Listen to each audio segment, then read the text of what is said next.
Bonjour chers amis, nous sommes très heureux de vous savoir à l'écoute et merci d'avoir consacré ce temps pour nous suivre. Nous avons une petite réflexion à mener ensemble avec vous. Nous voulons tirer une histoire de la Bible et encore voir ce que le Saint-Esprit va nous amener à recueillir comme leçon. Et dans la parole de Dieu, il y a l'histoire d'une famille, un homme qui a servi Dieu et qui est parti avant sa famille, qui a été rappelé au Seigneur. Son histoire est très émouvante.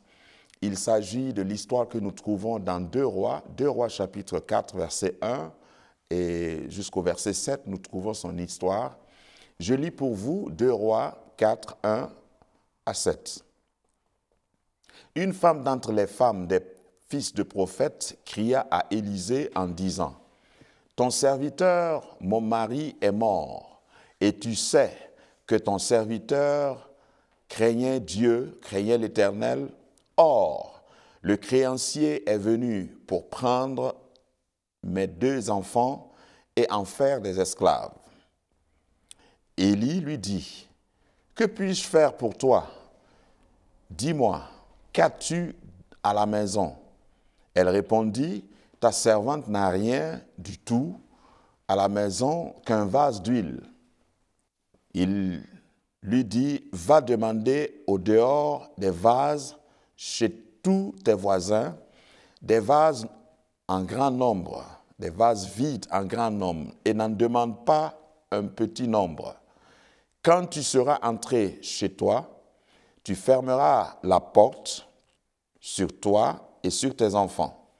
Tu verseras dans tous ces vases et tu mettras de côté ceux qui seront pleins. » Alors, elle le quitta, elle ferma la porte sur elle et sur ses enfants.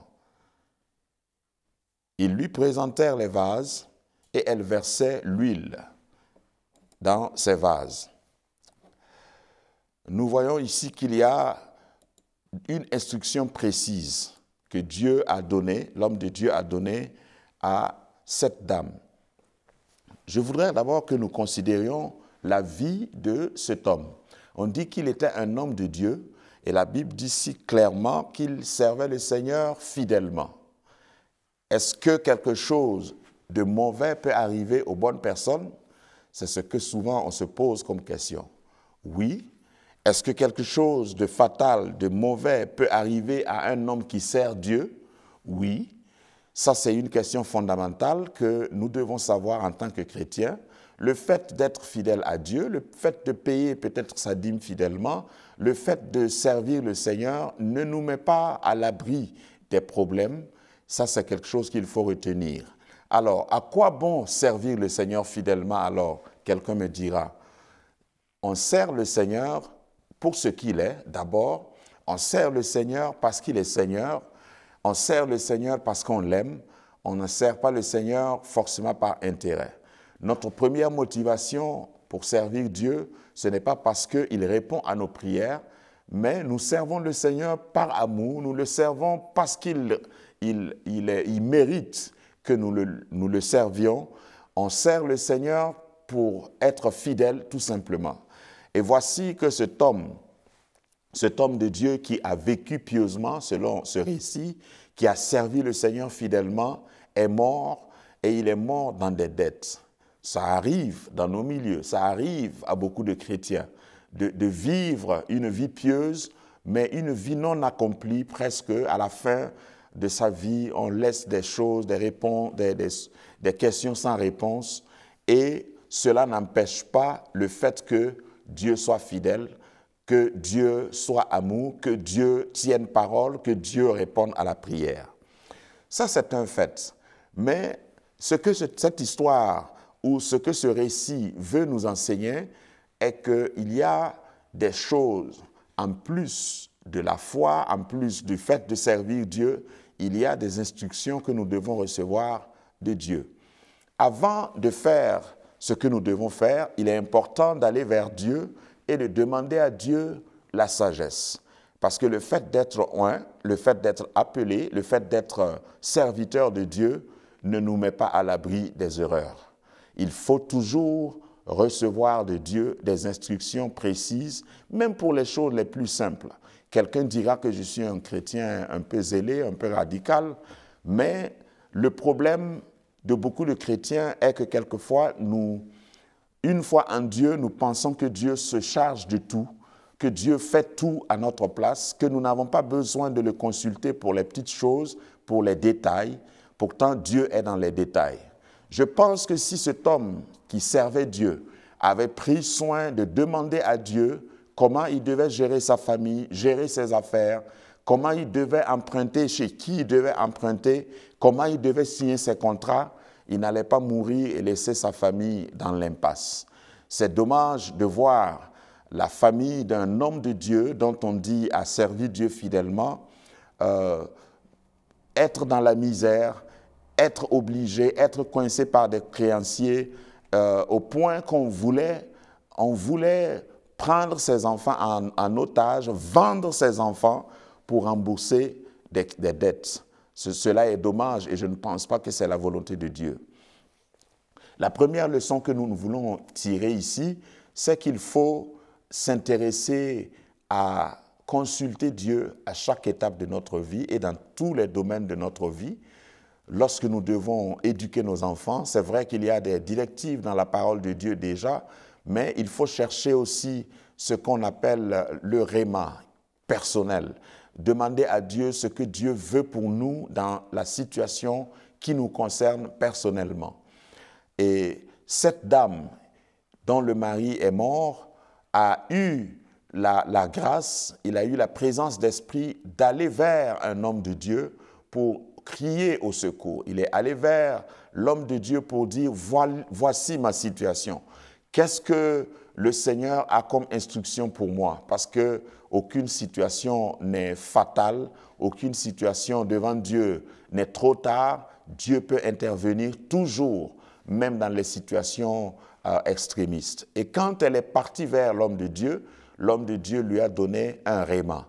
Il lui a donné une instruction précise. Et la réussite dans la vie chrétienne dépend de l'instruction que nous recevons et que nous appliquions. Il y a des gens qui reçoivent des instructions. Il y a certains chrétiens, chaque dimanche, qui vont à l'église et Dieu parle d'une manière ou d'une autre, leur donne une instruction, mais le problème est qu'ils ne suivent pas à la lettre l'instruction qu'ils ont reçue. Ils pensent toujours que Dieu parle à leurs voisins.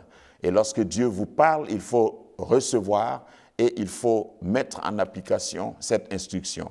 C'est ce que cette femme a fait. Et l'instruction a commencé par ce que la femme a. La réponse vient toujours de ce que vous avez. Dieu ne parle pas et met votre solution. Si vous êtes sur la terre, Dieu ne va pas mettre la solution à votre problème sur la lune. Il va toujours mettre la solution à votre problème entre vos mains. À Moïse, il a demandé par exemple, qu'est-ce que tu as dans la main? Et à cette femme, l'homme de Dieu a dit, qu'est-ce que tu as à la maison? Ici, c'est l'étape où il faut faire une auto-évaluation, où il faut faire un inventaire de tes talents, de ce que tu as. Souvent, nous pleurons, nous crions à Dieu et nous disons, Seigneur, tu ne m'as rien laissé, tu ne m'as rien donné. Le monde est injuste, la société m'a abandonné, mon église m'a abandonné, mon pasteur ne m'aide pas assez, mon frère, ma sœur ne vient pas à mon secours. Je crie, mais personne ne m'entend. Mais quelquefois, Dieu a besoin que nous regardions ce que nous avons, ce qu'il a mis en nous, parce que Dieu n'a laissé personne sans ressources. Il demande à la femme, qu'est-ce que tu as à la maison? Qu'est-ce que tu as à la maison? Et c'est une question sur laquelle je voudrais qu'on s'attarde un peu. Je voudrais demander à toi qui m'écoutes, qu'est-ce que tu as à la maison? La maison ici représente ta vie, la maison représente ton cœur, la maison représente ce que Dieu a mis en toi. Il y a des talents qui sont en toi, il y a des rêves que Dieu t'a donnés, il y a des projets, peut-être que tu as commencé à écrire, mais tu t'es découragé, tu as mis de côté, tu as laissé, tu as abandonné, tu es parti frapper à une première, puis à une deuxième porte qui ne se sont pas ouvertes, et tu as dit certainement la solution ne se trouve pas là, mais je te repose la question avec ta permission, qu'est-ce que tu as à la maison? Qu'est-ce que Dieu t'a donné comme talent? Qu'est-ce que Dieu t'a donné comme ressource? Qu'est-ce que Dieu t'a donné comme appel? Qu'est-ce que Dieu t'a donné comme ministère? Parce que le miracle se trouve dans ce que tu as. Le miracle commence avec ce que tu as. Le miracle commence avec le peu. L'abondance commence avec le peu. Le peu que tu as est une semence que Dieu a mis entre tes mains. Et Dieu n'a laissé personne sans ressources, personne sans quelque chose. Alors, si je devais donner un titre à cette réflexion, j'allais simplement titrer cela « Va emprunter des vases ».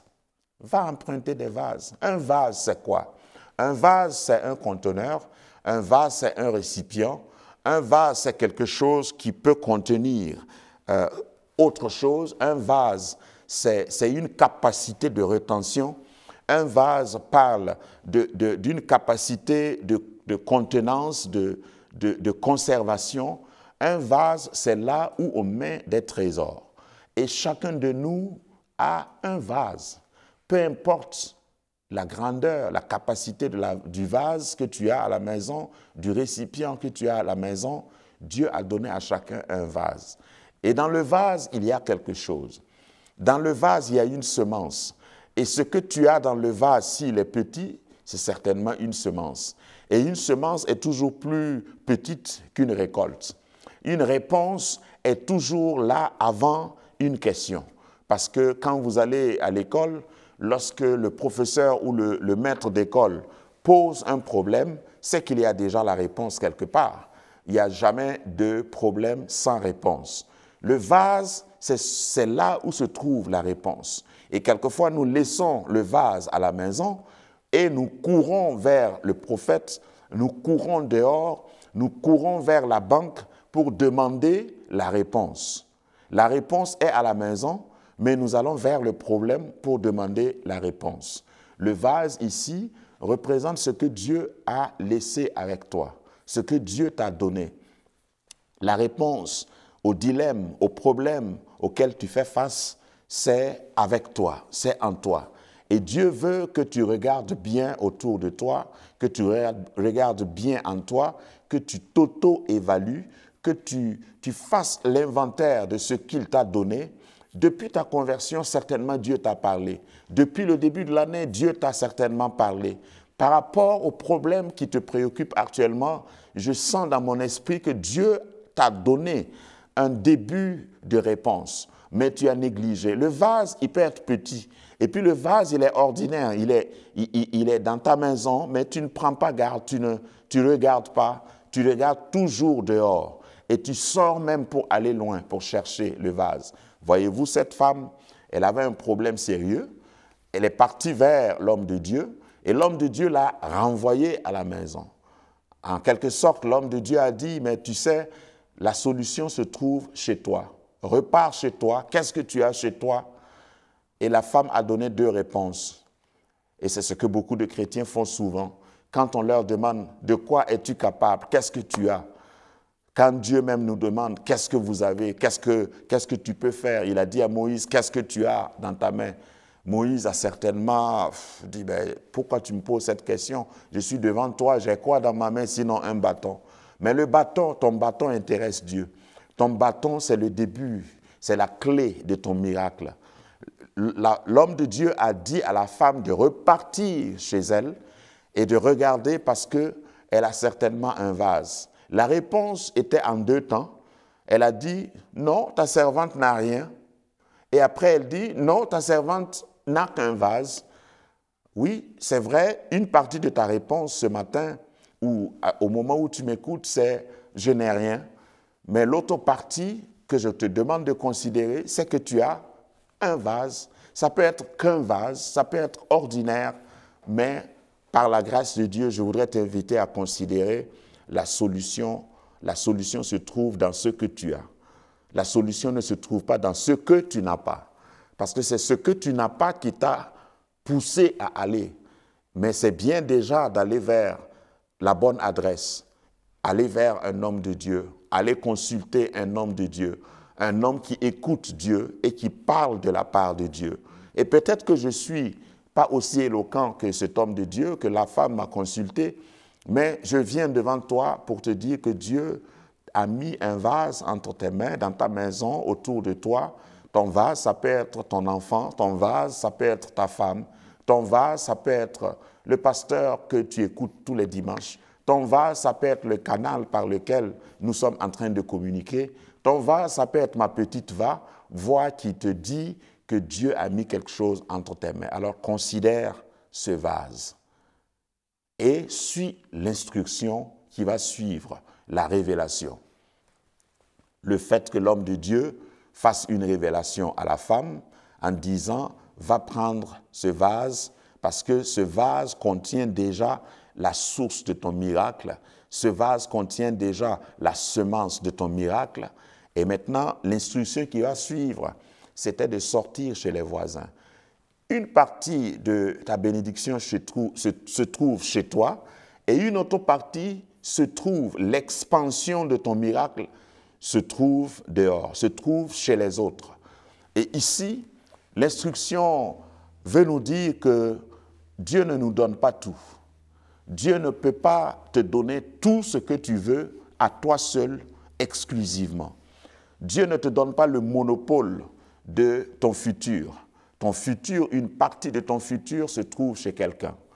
Il faut accepter aller emprunter des vases. Aller emprunter des vases ici, même pour un grand homme de Dieu, même pour quelqu'un qui a une foi assez élaborée, veut dire que Dieu peut passer par un voisin, Dieu peut passer par un passant, Dieu peut passer par un messager lointain, Dieu peut passer par un livre que tu vas lire, Dieu peut passer par Internet, par un canal comme celui-ci, Dieu peut passer par une image pour déclencher ton miracle. Emprunter des vases chez des voisins veut dire qu'il faut aussi accepter écouter les autres. Il faut accepter aller à un séminaire. Il faut aller accepter consulter un père spirituel. Il faut aller accepter écouter quelqu'un qui est plus grand, plus expérimenté que toi. Parce que Dieu ne va pas te donner tout, toi seul. En tout cas, si tu as tout, c'est que ce n'est pas beaucoup. Parce que pour avoir tout, pour avoir abondamment, il faut que tu empruntes. Alors, va emprunter des vases. N'aie pas peur d'aller chez un voisin, peut-être un voisin moins nanti que toi, mais qui a quelque chose que tu n'as pas. Va dans une église peut-être que tu penses être une petite église. Va voir un serviteur de Dieu qui écoute Dieu et qui parle de la part de Dieu. Va emprunter des vases veut dire que tu peux même écouter ton enfant. Tu peux te soumettre et écouter ton épouse, ton mari, parce que Dieu peut passer par quelqu'un d'autre pour te nourrir. Ma prière est que quelqu'un qui m'écoute puisse avoir ce déclic. Non seulement considérer ce que Dieu t'a donné, Dieu a mis en toi, Dieu a mis entre tes mains, mais aussi avoir l'humilité d'aller chez un voisin pour emprunter des vases. Voyez-vous, peut-être pour faire rire, si moi j'étais cette femme et si jamais je savais que emprunter des vases allait me rendre riche, au lieu de vases, je vais emprunter la piscine de mon voisin. Je vais aller emprunter peut-être une citerne chez mon voisin. Pourquoi des vases? Si je savais que j'allais devenir un grossiste en huile dans la région, j'allais parcourir peut-être le quartier voisin et pas le voisin immédiat pour emprunter des vases. Étant donné que le prophète a dit « emprunte un grand nombre ». Ici encore, la leçon que je tire, c'est que nous ne devons pas être fatigués d'emprunter, fatigués d'apprendre, quel que soit le niveau que tu as atteint. Si tu es un homme d'affaires, si tu es une femme d'affaires, si tu es un homme de Dieu, si tu as un ministère fécond, fleurissant, il ne faut pas te contenter de ce que tu as. Il y a beaucoup plus que ce que tu as. Tu peux aller beaucoup plus loin pour dire qu'il n'y a pas de limite à la bénédiction exponentielle que Dieu a réservée pour toi. Nous nous limitons souvent dans notre marche avec Dieu. On a eu 2, 3, 4 miracles, on a eu 2, 3, 4 explosions, 4 ou 3 ou 5 choses que nous avons faites dont tout le monde parle, et puis on se contente, on s'assoit. Il faut aller emprunter des vases emprunte des vases. Tous les jours, il faut emprunter des vases. Tous les jours, il faut lire un livre. Tous les jours, il faut écouter un témoignage. Tous les jours, il faut aller sur Internet, sur de bons canaux comme celui-ci, pour écouter un message. Dieu a toujours des messages. Un voisin chez qui il a laissé des vases pour toi. Mais si tu ne vas pas chez le voisin, généralement, il ne vient pas chez toi. Son vase reste. Et ce qui est sous-entendu, c'est que Dieu a déjà disposé ou prédisposé les voisins qui ont des vases pour qu'ils donnent, pour qu'ils cèdent leurs vases simplement. Et même si un voisin hésitait, puisque tu sais que tu vas avoir de l'huile, tu peux peut-être négocier, tu peux dire « donne-moi ton vase de 50 litres contre 1 litre d'huile à la fin de l'opération ». Donc, il faut aller, même lorsqu'il faut payer, c'est ce que je veux dire, lorsqu'il faut payer pour acquérir un savoir, pour acquérir quelque chose, un plus-value, dans ce que tu as n'est pas tout ce que tu dois avoir. Dieu a encore beaucoup de choses pour toi. Et je sens dans mon esprit que je m'adresse actuellement à un serviteur de Dieu. Là où Dieu veut t'amener, ce n'est pas là où tu es. Tu n'es pas encore arrivé à la limite de la hauteur, à la limite de l'objectif, à la limite de là où Dieu veut t'amener. Alors je voudrais, s'il te plaît, et avec ta permission, t'encourager à aller plus loin avec Dieu, à avancer plus loin avec Dieu. Et cette femme, la dernière leçon que je tire de ce passage, l'instruction disait précisément qu'il faut entrer chez toi, ferme la porte avec tes enfants et commence à verser l'huile. Et dans mon image, dans mon imagination, je vois que ce flacon ou ce petit vase qui contient de l'huile, contenait de l'huile qui coulait tout le temps.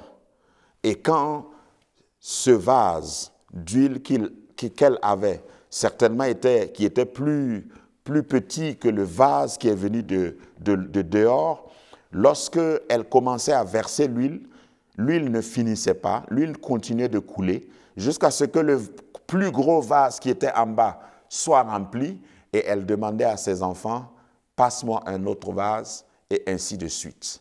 Pour dire quoi? Ce que tu as dans ton vase, c'est ce que Dieu a mis et ce que Dieu a mis dans ton vase est intarissable. La bénédiction de Dieu n'est suivie d'aucun chagrin.